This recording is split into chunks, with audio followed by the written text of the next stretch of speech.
ఈరోజు మనం అందరం ఒక లక్ష్యంగా పెట్టుకొని ముందుకెళ్తే యూత్ ఏదైతే అంటున్నారో మీరు ఆ యూత్ కూడా మరి వాళ్ళ జీవితం సాఫల్యం చెందినట్టు అవుతుంది. ఇప్పుడు డెవలప్డ్ కంట్రీస్లో మనది ఆర్థికంగా చూసుకుంటే కనుక ఆర్థిక వ్యవస్థగా మనది 5వ కంట్రీగా డెవలప్ అయింది. లార్జెస్ట్ ఎకానమీ ఈ మధ్య కాలంలో, ఈ మధ్య సంవత్సరాల్లో, ఒక దశాబ్ద కాలం లోపల. ఇప్పుడు వచ్చే 5 సంవత్సరాల్లో మనం థర్డ్ ప్లేస్ చేరుతాం.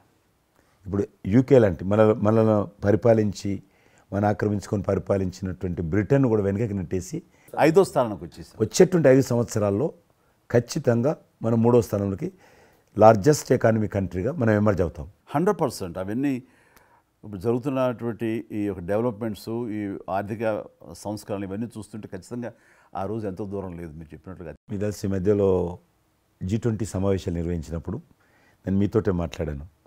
శ్రీనగర్ అంటే ఎట్లా ఉండను పరిస్థితి తెలుసు. ఈ టూరిజం మినిస్ట్రీకి 4 మీటింగ్లు అవుతాయి. ఒక మీటింగ్ అక్కడ పెట్టాలని నిర్ణయించుకున్నప్పుడు ప్రధానమంత్రి అన్నారు, సినిమా ఫీల్డ్ మీద చర్చించండి.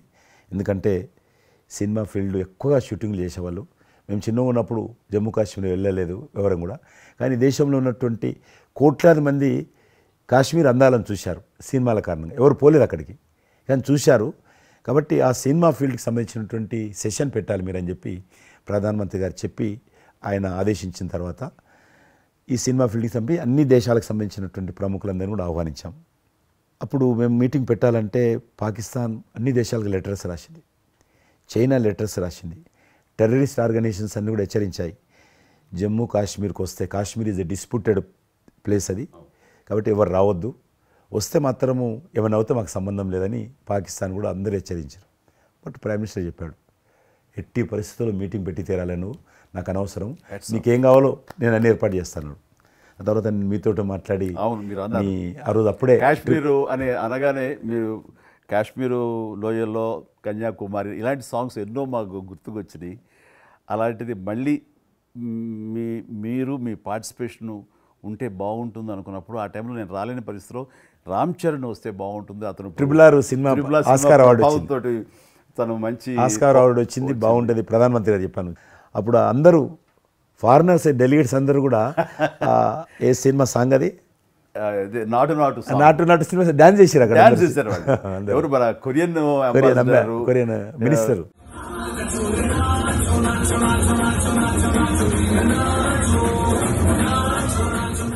అలాగే ఇంకొక జర్మన్ అంబాసిడర్స్ చాలా మంది కింద మీరు చూసింది కొద్దిమందిని, కింద చాలా మంది చేశారు పాట పెట్టి చేసినప్పుడు. సో ఇప్పుడు మీకు మనవి చేస్తున్నాను, లాస్ట్ 2023లో ఇప్పుడు ఆర్టికల్ 370 తెలిగించిన తర్వాత 23 కానీ 22 కానీ ఆల్మోస్ట్ మోర్ దెన్ 300 పిక్చర్స్ అవి మరి ఓటీటీ సినిమాలు కావచ్చు, టీవీ సీరియల్స్ కావచ్చు, మన సినిమాలు కావచ్చు, కొన్ని బయట దేశాలకు సంబంధించినటువంటి సినిమాలు కూడా ఆల్మోస్ట్ 300 పిక్చర్స్ షూటింగ్ జరిగాయి అక్కడ లాస్ట్ 2 ఇయర్స్లో.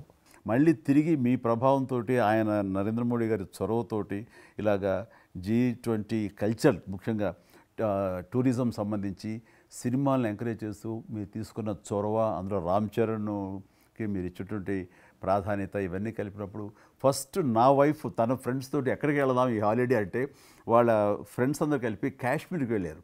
అన్నిటికీ మించి మన భారత జాతీయ జెండా రెపరెపలాడుతున్నది. మీకు తెలుసలేదు, మా పార్టీ తరఫున మాకు మురళీ మనోహర్ జోషి గారు ఉండేవారు, పార్టీ అధ్యక్షుడు అద్వానీ గారి తర్వాత. ఆయన కన్యాకుమారి నుంచి కాశ్మీర్ వరకు యాత్ర తీసాము.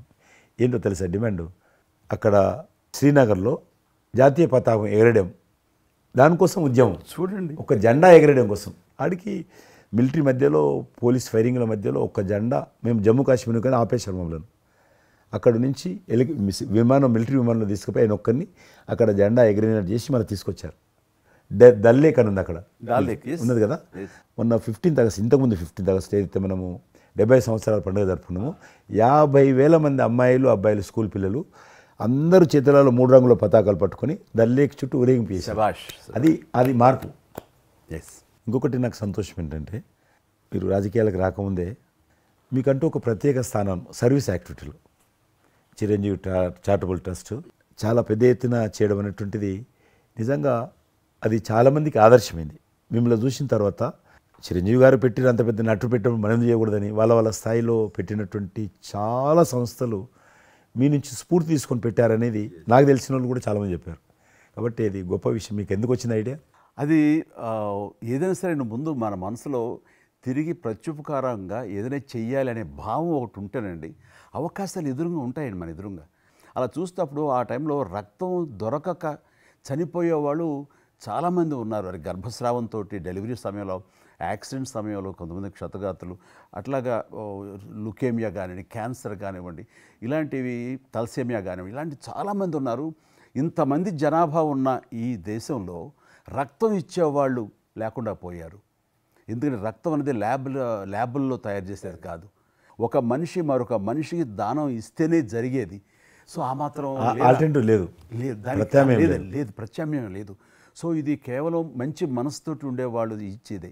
వాళ్ళు మోటివేట్ చేయాలంటూ నేను ఏం చేస్తానంటే నా ఫ్యాన్స్ని ఫస్ట్ మోటివేట్ చేద్దామని దీని ఆవశ్యకత చెప్పడం కోసంగా షార్ట్ ఫిల్మ్స్ కానివ్వండి, ఎక్కడ పెడితే అక్కడ నేను ఇవ్వటం మొదలుపెట్టేసరికి ఈ రోజున రక్తం ఇవ్వటం కోసంగా ముమ్మరంగా ముందుకు రాగలుగుతున్నారు అంటే దాన్ని ఇనిషియేట్ చేసింది, దానికి ముందస్తుగా దాన్ని మోటివేట్ చేసింది నేను అని చెప్పుకోవడానికి నాకు గొప్ప విషయం అండి. కానీ మీరు ఒక ఉద్యమంలాగా తయారు చేశారు దాన్ని, ఒక మూమెంట్ లాగా తయారు చేసి మిషన్కి hats off to my fans and motivate అయిన ధర్మాత్ములు, మంచి మనసు ఉన్న వాళ్ళు ఎంతోమంది ముందుకు వచ్చారు. వాళ్ళందరికీ కూడా ఈ సందర్భంగా చేతులెత్తి నమస్కరిస్తాను. ఇక్కడ మీ గురించి నేను ఇంకోటి విన్నాను. మీరు ఏదైతే నా సేవా కార్యక్రమాల గురించి మీరు ప్రస్తావించారో అదే సమయంలో నేను కోవిడ్లో కూడా నేను కొంచెం యాక్టివ్గా ఉండి మా కార్మికులకి సంబంధించి 3 నెలల పాటు 4 నెలల పాటు నా మిత్రుల సహకారంతో నేను కొంత అమౌంట్ తోటి సినిమా ఫీల్డ్లో పనిచేస్తున్నటువంటి బాయ్, ఆఫీస్ బాయ్ నుంచి మొదలు పెడితే టెక్నీషియన్స్ వరకు కూడా మీరు చాలా పెద్ద ఎత్తున చాలా మందికి నేను గ్రాసరీస్ ఇవ్వగలిగాను వాళ్ళకి బయటికి రాని పరిస్థితిలో.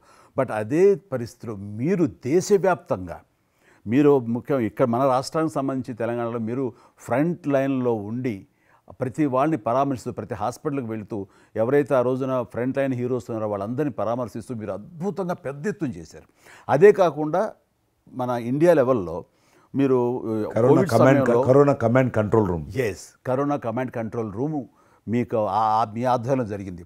అప్పుడు మీరు చేసిన సేవల గురించి దేశం ప్రస్తావించారు. అంటే అప్పుడు నోడల్ మినిస్ట్రీ హోమ్ మినిస్ట్రీ ఉండింది.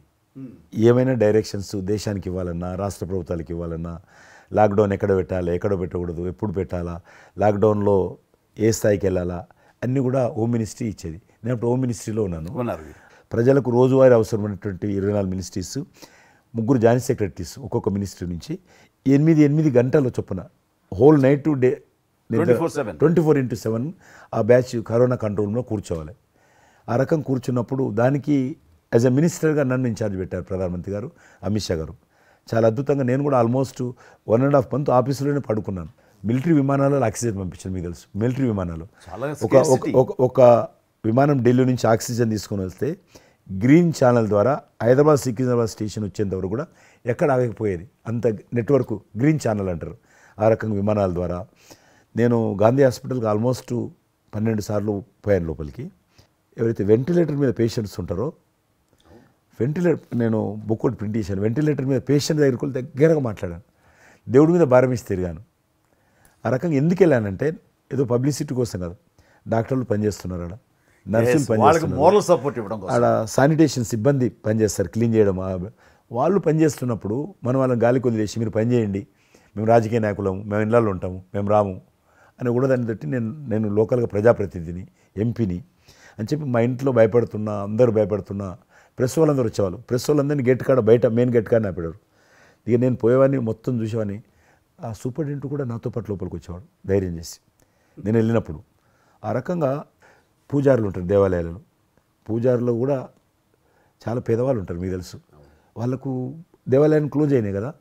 ఆ టైంలో పూజారులందరికీ గ్రాసరీస్ పంపించడము, మీలాంటి వాళ్ళ దగ్గర పెద్దవాళ్ళ దగ్గర సాయం తీసుకొని మా కార్యకర్తలకు పంపించడము, పోలీస్ స్టేషన్లో పోలీసుకు పంపించడము, హోంగార్డ్స్ పంపించడము. ఈ రకంగా నేను కూడా కొద్దిగా గొప్ప చేశాను. ఇక్కడ మా వాళ్ళతోటి కలిసి నా కాన్స్టిట్యున్సీ చూసి ఈవెన్ నా పార్టీలో ఉన్నటువంటి నాకు పనిచేసినటువంటి పేద కుటుంబాల కార్యకర్తలకు కూడా గ్రాసరీస్ పంపించాను నేను. ఆ రకంగా కూడా వర్కౌట్ చేశాను. మీ కుటుంబంలో కూడా చాలామంది మీకు బంధువులు సినిమాలు వచ్చారు. అందులో 2 ప్రముఖంగా మీ అబ్బాయి చరణ్ గారు కావచ్చు, మీ సోదరుడు పవన్ కళ్యాణ్ గారు కావచ్చు. వాళ్ళిద్దరిట్లో మీకు నచ్చిన సినిమా ఏముంటుంది? పవన్ కళ్యాణ్ సినిమాల్లో నాకు తొలి ప్రేమ ఒకటి చాలా ఇష్టం, బద్రీ ఇష్టం, అలాగే జల్సా అనే ఇంకో సినిమా, అత్తారింటి దారి ఏదైతే చాలా నేను చూశాను అది. అవి తను చేసినవి సినిమాలైనా అన్నీ కూడాను అద్భుతమైన సినిమాలే, 1-2 తప్ప. అండ్ చరణ్ రెండో సినిమా మగధీర నభూత నా భవిష్యత్. మీరు అసెంబ్లీలో నాకు వచ్చి చెప్పారు, ఏది మగధీర రిలీజ్ అయిన రోజు ఉన్నారు మీరు, జ్ఞాపకం ఉందో లేదో మీకు? కరెక్టే కదా, మీరు షేర్ చేశారు. చాలా బాగా నడుస్తుంది మా అబ్బాయిది, మంచి అదే టైంలో అదే టైం మీరు అసెంబ్లీలో కూడా చెప్పారు మాకు, మామూలుగా మాట్లాడుతున్నారు, మగధీర చాలా అద్భుతంగా వచ్చింది చిరంజీవి అని. మీరు ఎంత సంతోషపడిపోయారో. మీకు రాజకీయంగా మీ తదనంతరం లేదా మీతో పాటు మీ బంధుగణంలో కానీ మీ బంధువులో కానీ మీరు ఎంకరేజ్ చేసిన మీ శిష్య వర్గంలో కానీ ఎవరైనా ఉన్నారా? అంటే నేను మా కుటుంబం నుంచి ఎవరిని ప్రోత్సహించలేను. ఎవరన్నా ఇష్టం ఉంటే వాళ్ళు రావాలి ఫ్యూచర్లో, నేను ప్రోత్సహించలే ఎవరిని కూడా. నాకు పార్టీలో గ్రూప్ అంటూ లేదు, అందరూ పార్టీ కార్యకర్తలందరూ నా గ్రూపే, పార్టీయే నా జెండా. ఆ రకంగా నేను ఎవరిని వ్యక్తిగతంగా నా మనిషిని ప్రోత్సహించుకోవడము, లేకపోతే మా కుటుంబ సభ్యులను ప్రోత్సహించడం అనేటువంటిది, ఎవరైనా రాజకీయాలు అంటే వాళ్ళ స్వేచ్ఛ, మనం బలవంతంగా తీసుకొచ్చి నిలబెట్టారు అనేది నేను జనరల్ కూడా అనుకోలేదు ఇప్పటివరకు అయితే.